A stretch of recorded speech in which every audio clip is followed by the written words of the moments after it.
Hey guys, KinoFlex here, back with another review. This might come across as a shock to some people, but I'm not racist.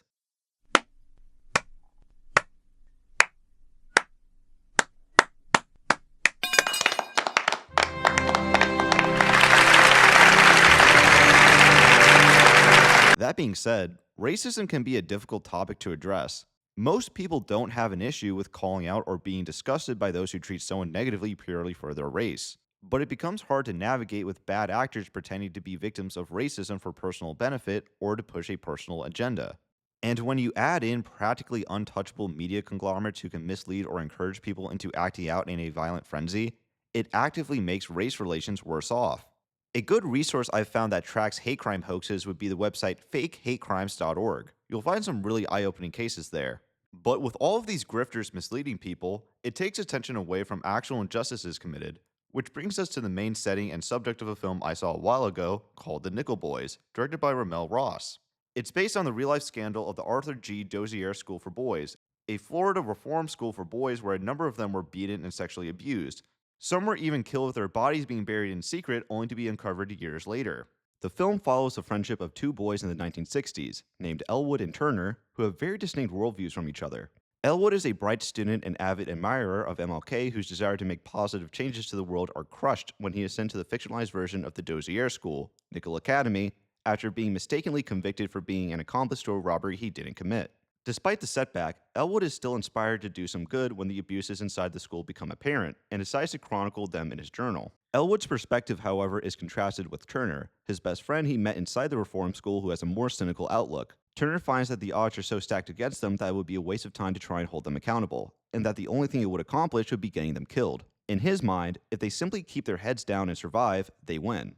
And the whole movie revolves around them trying to navigate around a hostile environment while still maintaining a strong friendship. What makes the film unique and stand out to me, though, is that it has a neat POV visual gimmick with around a third to half of the movie being shot from first person, which I found to be incredibly immersive and complemented the story it was telling very well. The first person perspective allowed the film to let things lie implicit rather than have things spelled out for the audience.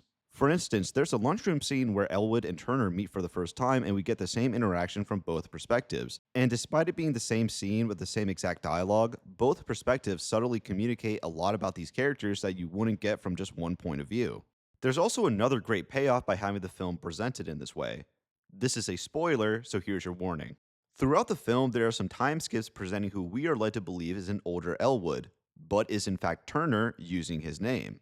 The actual Elwood died during an attempted escape with Turner from the reform school after his journal was uncovered, which led to the people running the school wanting him dead. Turner, having been previously acquainted with Elwood's family, was adopted by them and took on his name in secret.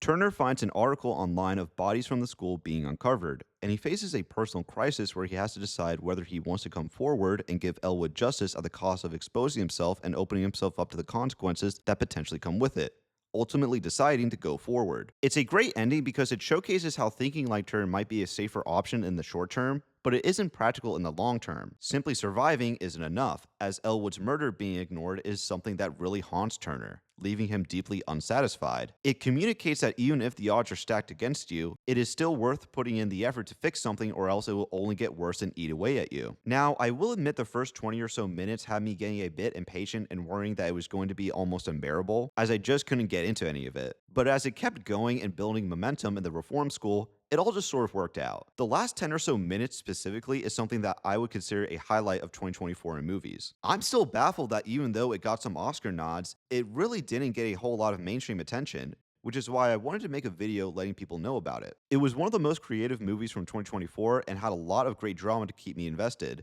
Definitely worth a rewatch in the future. But those are just my thoughts, and if you have your own, be sure to leave a comment below. And if you enjoyed the video, be sure to leave a like, share, and subscribe. Thank you.